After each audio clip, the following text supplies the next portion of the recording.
കാനഡയിലൊക്കെ ആണല്ലോ സുഖജീവിതമാണല്ലോ എന്ന്. എന്നാൽ ഇവിടെ സുഖം മാത്രമല്ല, ഇങ്ങനെ ചില കഷ്ടപ്പാടുകളും കൂടെ ഉണ്ട്. ഇവർക്ക് വലിയ സേവിങ്സ് ഒന്നും ഇല്ലെന്ന് പറയാനുള്ള മെയിൻ കാര്യം ഇതാണ്. പിന്നെ നമ്മുടെ നാട്ടിലെ പോലെ CBSE, ICSE, സ്റ്റേറ്റ് അങ്ങനെയുള്ള സിലബസുകളൊന്നും ഇവിടെ ഇല്ല. പറയും, നാട്ടിലൊന്നും ഇവനൊക്കെ തൂക്കാനും തുടയ്ക്കാനും ഒന്നും വയ്യാഞ്ഞിട്ടാ പുറം രാജ്യങ്ങളിലൊക്കെ പോയി ചെയ്യുന്നത്, അതിനൊന്നും ഒരു മടിയും ഇല്ലെന്ന്. അതിനുള്ള കാരണം ഇതാണ്. ഹലോ, എല്ലാവർക്കും നമ്മുടെ പുതിയൊരു വീഡിയോയിലേക്ക് സ്വാഗതം. അപ്പൊ ഇന്നത്തെ വീഡിയോയില് കാനഡയിൽ വന്നിട്ട് എന്നെ അതിശയിപ്പിച്ച 5 കാര്യങ്ങൾ ഏതൊക്കെയാണെന്നാണ് പറയുന്നത്. കുറെ കാര്യങ്ങളുണ്ട് ഇവിടെ പറയാന്. അതിലെ ഏറ്റവും പ്രധാനപ്പെട്ട 5 കാര്യങ്ങളാണ് പറയുന്നത്. അപ്പോൾ ഒന്നാമത്തേന്ന് വെച്ചാല് ക്ലൈമറ്റ്. അപ്പൊ നാട്ടിൽ നിന്ന് വരുന്നതിന് മുമ്പേ ഞാൻ കേട്ടിട്ടുണ്ട് ഇവിടെ സ്നോ ഉണ്ട്, ഭയങ്കര തണുപ്പാണെന്നൊക്കെ കേട്ടിട്ടുണ്ട്. പക്ഷെ ഇവിടെ വന്നു കഴിഞ്ഞാലേ നമുക്ക് അതിന്റെ പ്രത്യേകതകളൊക്കെ മനസ്സിലാകത്തുള്ളൂ. അപ്പൊ ക്ലൈമറ്റിൽ ഇവിടെ എടുത്തു പറയേണ്ട 2 എണ്ണം വിന്ററും സമ്മറും ആണ്. അപ്പൊ വിന്ററിലെ പ്രത്യേകത എന്തെന്ന് വെച്ചാല് ഇവിടെ ഡേ ടൈം വളരെ കുറവായിരിക്കും. എന്ന് വെച്ചാൽ പകൽ സമയം കുറവ്. അതായത് ഒരു 8:30-9 മണിയൊക്കെ ആകണം ഒന്ന് നേരെ ഒന്ന് വെളുത്ത് വരണമെങ്കിൽ. അതുപോലെ തന്നെ ഒരു 4-4:30 ആകുമ്പോഴത്തേക്ക് ഇരുട്ടുമാകും.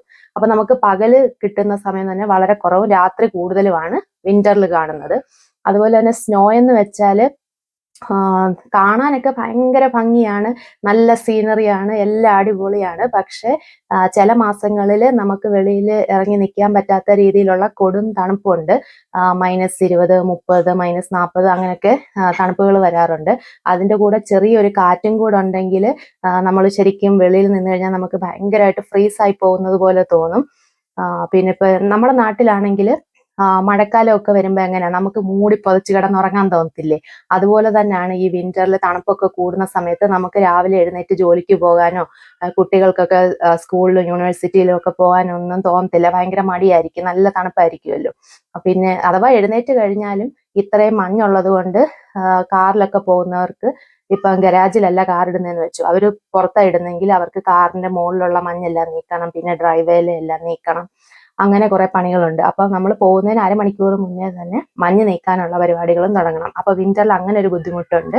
അടുത്തത് സമ്മർ വരുമ്പോഴത്തേക്ക് നമുക്ക് ഭയങ്കര ഒരു സന്തോഷമാണ്. കാരണം ഇനി മഞ്ഞൊന്നും നീക്കണ്ടല്ലോ, അങ്ങനെ ഒരു ആശ്വാസം. പിന്നെ എന്താണ്, നല്ല പച്ചപ്പും, പിന്നെ നമുക്ക് ഒത്തിരി സ്ഥലങ്ങളിലൊക്കെ യാത്ര ചെയ്യാം, എല്ലായിടം കാണാൻ നല്ല ഭംഗിയാണ്, അങ്ങനെ കുറെ ഇതുണ്ട്. പിന്നെ ഇവിടുത്തെ പ്രത്യേകത എന്താണെന്ന് വെച്ചാൽ അന്നേരം നമുക്ക് ഡേ ടൈം ഭയങ്കര കൂടുതലായിരിക്കും. അതായത് രാവിലെ ഒരു 3:30-4 മണി ആകുമ്പോഴത്തേക്കും പകല് പോലെ ആകും. എന്നിട്ട് രാത്രി ഒരു 9:30-10 മണിയൊക്കെ ആകണം ഒന്ന് ഇരുട്ടി വരണമെങ്കിൽ. അപ്പം സമ്മറിൽ നമുക്ക് ഒത്തിരി ഡേ ടൈമും നൈറ്റ് പക്ഷെ കുറവുമാണ്.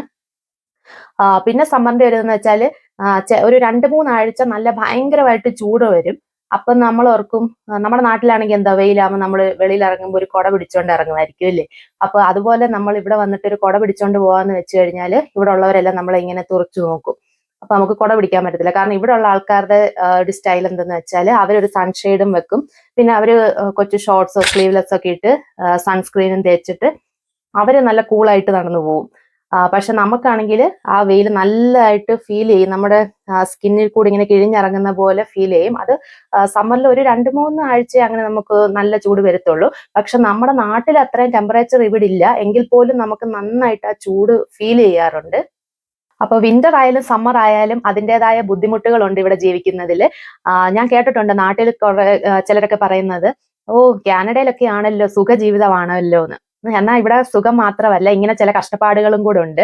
അപ്പൊ ഉടനെ എല്ലാരും ചോദിക്കും, എന്നാ ഇത്ര കഷ്ടപ്പാടാണെങ്കിൽ എന്താ ഇങ്ങനെ തിരിച്ചിങ്ങി നാട്ടിലോട്ട് വരരുതോ എന്ന്. പക്ഷെ നിങ്ങൾ മനസ്സിലാക്കേണ്ട ഒരു കാര്യം എന്തെന്ന് വെച്ചാൽ കാനഡ പോലുള്ള കൺട്രീസിലും വേറെ യൂറോപ്യൻ രാജ്യങ്ങളിലും ഒക്കെ പോകുന്നതിൽ 90% ആൾക്കാരും നമ്മുടെ നാട്ടിൽ കുറെ ജോലിയൊക്കെ ട്രൈ ചെയ്തിട്ട് കിട്ടാത്തവരും എങ്ങനെയെങ്കിലും നല്ലതായിട്ട് ജീവിക്കാനും അവരുടെ മക്കൾക്കൊക്കെ ഒരു നല്ല ഫ്യൂച്ചർ ഉണ്ടാക്കാനും അവരുടെ വീട്ടുകാർക്കും ഒക്കെ വേണ്ടിയിട്ടാണ് പുറം രാജ്യങ്ങളിൽ വരുന്നത്. അവരിവിടെ സുഖിച്ച് അങ്ങ് ജീവിക്കുവല്ല, കുറെ കഷ്ടപ്പാടുകളൊക്കെ സഹിച്ചിട്ടാണ് എല്ലാവരും ജീവിക്കുന്നത്. പിന്നെ ഞാൻ ഇനിയും പറയാൻ പോകുന്ന അടുത്ത പോയിന്റ്സ് കേൾക്കുമ്പോൾ നിങ്ങൾക്ക് മനസ്സിലാകും എന്താണ് നമ്മൾ ഇവിടെ തന്നെ തുടരാനുള്ള കാര്യം എന്താണെന്ന്. അപ്പൊ എന്റെ രണ്ടാമത്തെ പോയിന്റ് ആണ് ഹെൽത്ത്. ഇവിടുത്തെ റെസിഡൻസിന് എല്ലാവർക്കും ഫ്രീ ആണ്.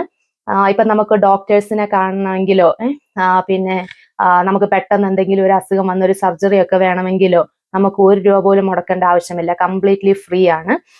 അതുകൊണ്ട് തന്നെ ഇവിടുത്തെ ആൾക്കാർക്ക് നാളത്തേക്ക് വേണ്ടി ഒരു അങ്ങനെ മാറ്റി വെക്കണം അങ്ങനെയുള്ള ഒരു ചിന്തയൊന്നും ഇല്ല. ഇവർക്ക് വലിയ സേവിങ്സ് ഒന്നും ഇല്ലെന്ന് പറയാനുള്ള മെയിൻ കാര്യം ഇതാണ്. കാരണം എന്താ, അവർക്ക് എന്തെങ്കിലും പറ്റിക്കഴിഞ്ഞാൽ അവർക്ക് ഇങ്ങനെയുള്ള അസുഖങ്ങൾക്കൊന്നും പൈസ മുടക്കേണ്ട ആവശ്യം വരുന്നില്ല, ഫുൾ ഫ്രീ ആണ്. പിന്നെ ഇവിടുത്തെ ഒരു ഫ്രീ അല്ലാത്ത ഒരു ഇതെന്ന് വെച്ചാൽ ഡെന്റൽ ആണ്. നമ്മുടെ പല്ലിനൊക്കെ എന്തെങ്കിലും വന്നു കഴിഞ്ഞാൽ ഇവിടുത്തെ ഹെൽത്തിൽ അത് കവേർഡ് അല്ല. പക്ഷേ നമ്മൾ ജോലി ചെയ്യുന്ന സ്ഥലത്ത് നമുക്ക് എംപ്ലോയറിൽ ഒരു ഇൻഷുറൻസ് കാണും, അതിനകത്തിൽ ഈ ഡെന്റൽ കവറേജ് കിട്ടും. അതുകൊണ്ട് അതും കുഴപ്പമില്ല. പിന്നെ ഈ ഹെൽത്തിന്റെ ഒരു ഒരു ദോഷം എന്തെന്ന് വെച്ചാൽ ഇത് ഫ്രീ ആയതുകൊണ്ട് തന്നെ ഇവിടെ വെയിറ്റ് ടൈമും വളരെ കൂടുതലാണ്. നമുക്കിപ്പോൾ ഒരു ഡോക്ടറിനെയൊക്കെ പെട്ടെന്ന് പോയി അങ്ങനെ കാണാനൊന്നും പറ്റത്തില്ല. നമുക്കിപ്പോൾ ഫാമിലി ഡോക്ടർ ഉണ്ടെങ്കിൽ നമുക്ക് അപ്പോയിന്റ്മെന്റ് എടുത്തിട്ട് പോയി കാണാം, അതിന് നമുക്ക് വെയിറ്റ് ടൈം ഒന്നുമില്ല. പക്ഷേ ഇപ്പൊ നമുക്ക് പെട്ടെന്ന് ഒന്ന് പോയി കാണണമെന്നുണ്ടെങ്കിൽ നമ്മൾ ഹോസ്പിറ്റലിൽ പോവുകയാണെങ്കിൽ എമർജൻസി ചെല്ലുവാണെങ്കിൽ ഉടനെ നമ്മളെ അകത്തോട്ട് കയറ്റത്തൊന്നുമില്ല. ആദ്യമേ നേഴ്സ് ഒക്കെ വന്നിട്ട് നമ്മുടെ വൈറ്റൽസ് ഒക്കെ ചെക്ക് ചെയ്ത് നമ്മളെ അവിടെ കുറച്ചു നേരം വെയിറ്റ് ചെയ്യിപ്പിച്ചിട്ട് മാത്രമേ ചിലപ്പോൾ ഒരു 5, 6, 7 മണിക്കൂറൊക്കെ നമുക്ക് വെയിറ്റ് ചെയ്യേണ്ടി വരും ഡോക്ടറിനെ ഒന്ന് കാണാൻ. അതാണ് ഇവിടുത്തെ ഒരു പ്രോബ്ലം. പക്ഷെ അകത്ത് കയറി കിട്ടിക്കഴിഞ്ഞാൽ ഭയങ്കര അടിപൊളി ട്രീറ്റ്മെന്റ് ആണ്, നല്ല കെയർ ആണ്. ഇപ്പം നമ്മൾ അഡ്മിറ്റ് ആകുവാണെങ്കിൽ തന്നെ റൂമും സ്റ്റേയും പിന്നെ നല്ല ഫുഡും കാര്യങ്ങളും ഒക്കെയാണ്. അതെല്ലാം കംപ്ലീറ്റ് ആയിട്ട് ഫ്രീ ആണ്. ഒറ്റ ഒരു കുഴപ്പമേ ഉള്ളൂ, ഈ വെയിറ്റ് ടൈം. അപ്പൊ മൂന്നാമത്തേത് ഇവിടുത്തെ എഡ്യൂക്കേഷൻ ആണ്. അത് എടുത്തു പറയേണ്ട ഒരു കാര്യമാണ്. 12th വരെ ഇവിടെ എഡ്യൂക്കേഷൻ കംപ്ലീറ്റ്ലി ഫ്രീ ആണ്. പിന്നെ നമ്മുടെ നാട്ടിലെ പോലെ CBSE, ICSE, സ്റ്റേറ്റ് അങ്ങനെയുള്ള സിലബസുകളൊന്നും ഇവിടെ ഇല്ല. എല്ലാവർക്കും ഒരേപോലാണ്. പിന്നെ ഓരോ പ്രൊവിൻസ് മാറുന്നതിനനുസരിച്ച് ചെറിയ ചെറിയ വ്യത്യാസങ്ങളുണ്ട്. പക്ഷെ കോർ സബ്ജക്ട്സ് പഠിക്കുന്നത് എല്ലാവർക്കും ഒരേപോലാണ്. അതുകൊണ്ട് തന്നെ നമ്മുടെ കുഞ്ഞിനെ CBSE വിട്ടാൽ ICSE വിട്ടാൽ നാട്ടിൽ പറയുന്ന പോലെ അങ്ങനെ ഒരു ഐറ്റം ഇവിടെ ഇല്ല. കാരണം എല്ലാവർക്കും ഒരുപോലാണ്.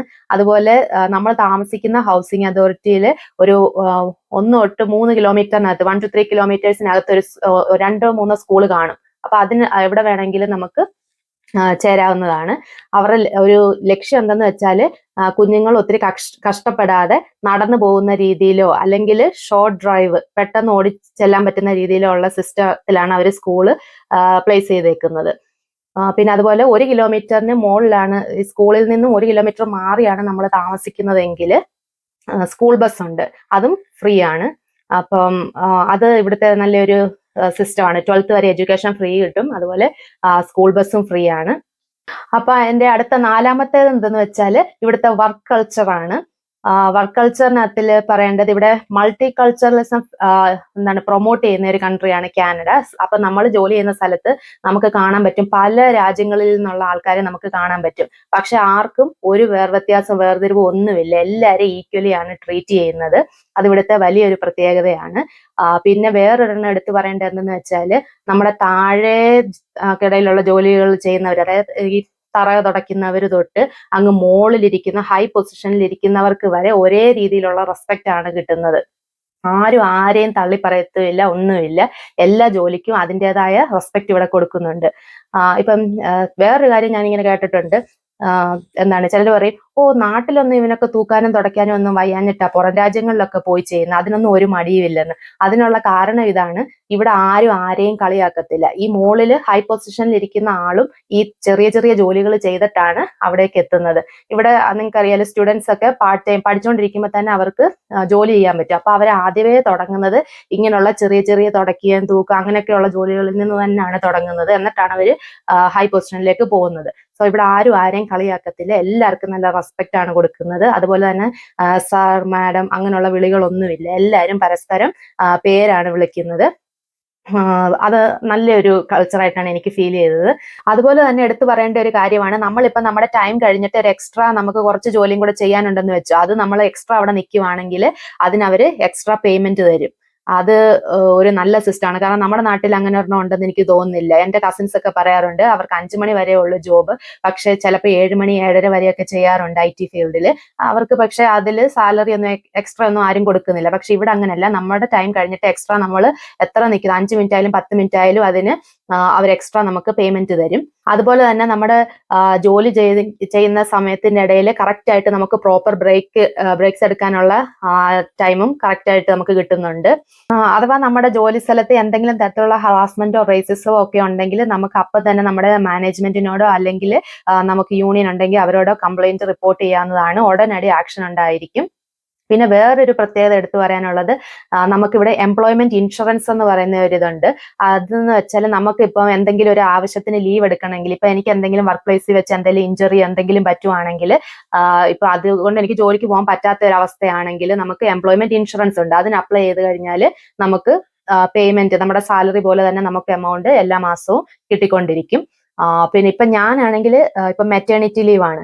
അപ്പൊ ഇവിടുത്തെ ഒരു സിസ്റ്റം എന്ന് വെച്ചാൽ നമുക്ക് 1 വർഷം 1.5 വർഷം വരെ മെറ്റേണിറ്റി ലീവ് എടുക്കാം. നമ്മുടെ ഇഷ്ടമാണ് എത്ര എടുക്കണം എന്നുള്ളത്. അപ്പൊ അതിനനുസരിച്ച് നമുക്ക് അത്രയും നാള് പേയ്മെന്റ് കിട്ടും. ഫുൾ സാലറി കിട്ടത്തില്ല. നമുക്ക് 55 തൊട്ട് 59% വരെ എംപ്ലോയ്മെന്റ് ഇൻഷുറൻസ് കിട്ടും. അപ്പൊ ജോലിക്കൊന്നും പോകാതെ നമുക്ക് മാസം അത്രയും ഒരു പൈസ തുക കിട്ടുന്നത് നല്ല കാര്യമല്ലേ. അപ്പൊ അങ്ങനെ ഒരു സിസ്റ്റം ഇവിടെ ഉണ്ട്.